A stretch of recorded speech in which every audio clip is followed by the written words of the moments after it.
The 7 things you should be talking about today. Number 7. There's a primetime joint address to Congress tomorrow. Democrats are totally going to skip the event, and they're going to be super mad about it.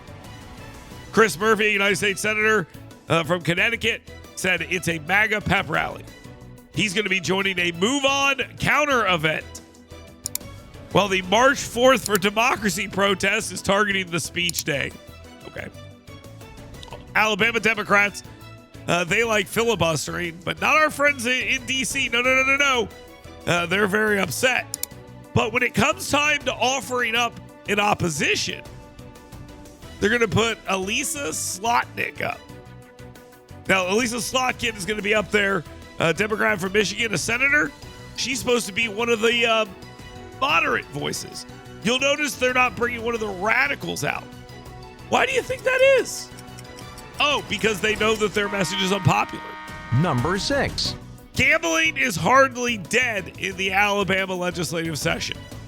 Senate Minority Leader Bobby Singleton, a Democrat from Greensboro, told reporters he's hearing whispers of a revived gambling and lottery bill. So am I.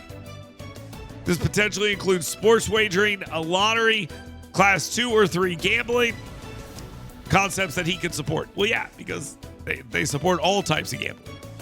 But he will not commit until he sees a draft, recalling how it fell 1 vote shy in the Senate in 2024 after House approval.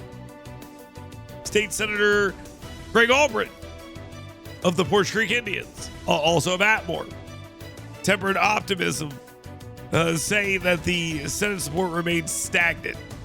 That's true. I mean, it seems very unlikely. But the story here is it's alive.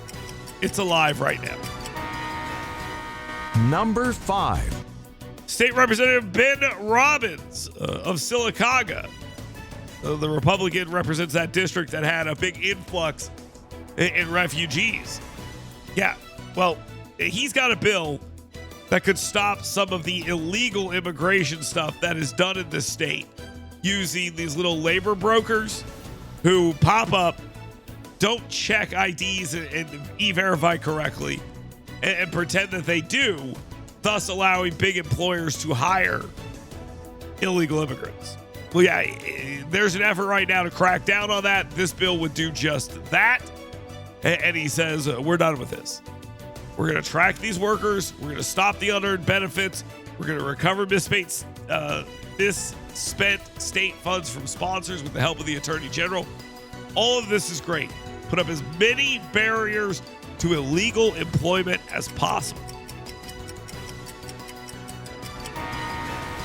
Number 4. In a move that is 100% intentional and by design, President Donald Trump's executive order ending the U.S. refugee program and its funding has crippled Alabama's resettlement efforts, with Dwell Mobile, directed by Executive Director Jerry Strohade, losing $255,000, in Global Ties Alabama, led by Jackie Shipe, lost $200,000. By the way, this is taxpayer money they lost. They had staff cuts, and they're afraid their programs are going to end, to which everyone goes, yeah, cool. That's what we voted for. It's exactly what we voted for. We don't like this. Americans have said no. Alabamians have said no. The more you complain about it, the more we go, good. Number 3. An asinine column by an ass at AL.com, the ass of the Alabama media, John Archibald. It basically demands that United States Senator Katie Britt and Tommy Tuberville all set up town halls so a bunch of their malcontent constituents can scream at them. So it will show up on MSNBC and they can say, look at all these angry people. Why would they do that? They want to say that you're going to cut Social Security and Medicare and Medicaid, even though they've said directly we're not going to do that. They're mad about waste, fraud, and abuse being cracked down on. They want to scream about that. They want to scream about Elon Musk being the president and a dictator and all these other things. If you are an elected official and you set up a town hall for this, you get exactly what you deserve. Do not do it. Do not do it. Number 2. Speaking of Elon Musk, in the Department of Government Efficiency, they have unleashed an email. Yes, a second email. Daring to ask, what did you do last week? Part 2. To executive branch workers, meaning government employees, requiring 5 bullets of achievement by Monday midnight through the Office of Personnel Management. Do not send classified stuff. Just say all of my activities are sensitive. Respond to the email, you dummies. That's all you have to do. They're trying to make sure that you're actually checking your email. Just respond and be done with it. Why are you pretending this is so hard? In no other world can you operate this way. Send me an email. You're not my boss. Oh, that's nice. You're fired. That's how the real world works. And now time for the number 1 thing you should be talking about today. After Ukrainian President Vladimir Zelensky's disastrous Oval Office clash with Donald Trump and J.D. Vance, European leaders rushed to Zelensky's defense online with Parliament President Roberta Metsola, who you've never heard of, European Commission President Ursula von der Leyen, who you've never heard of, European Council President Antonio Costa, who you've never heard of, European Commissioner for Trade Valdis Dombrovskis, who you've never heard of, European Parliament member Manfred Weber, who you've never heard of, and European Human Rights Commission Vice President to Urban Affairs Chikon Chongabong Tivato, a name I just made up. That guy also responded with the exact same message. Your dignity honors the bravery of the Ukrainian people. Be strong, be brave, be fearless. And then what? All of that went down. And then what happened? Today, Vladimir Zelensky's like, I'll sign the mineral deal. So he spent the entire weekend watching as our friends in the media tell us, ooh, the White House is on their back foot. The world's turning against them. What's the White House going to do? You know what the White House did? They went and played golf. They fired off a bunch of tweets. They chilled. And now, after running all through Europe,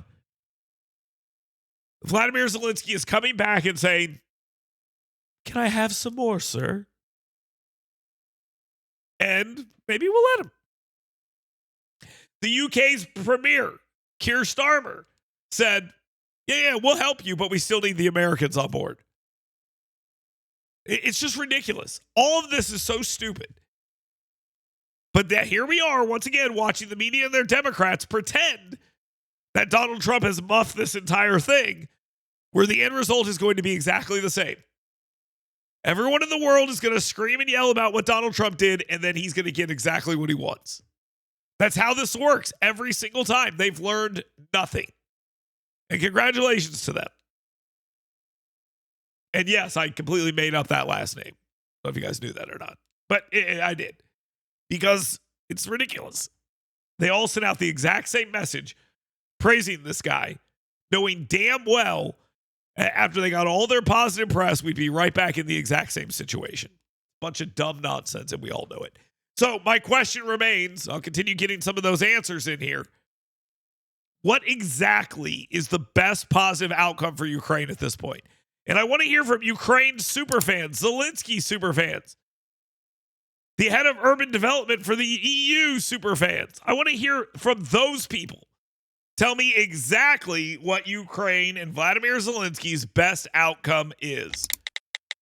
205-545-9950. You can also get in here and ask your questions for 10 with him. Like, did I really make up that name from that European guy? Yeah, sure.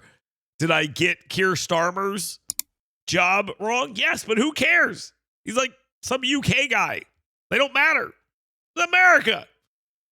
We'll continue right here on the fastest hour of radio anywhere on your radio dial. You're listening to News and Views with Dale Jackson.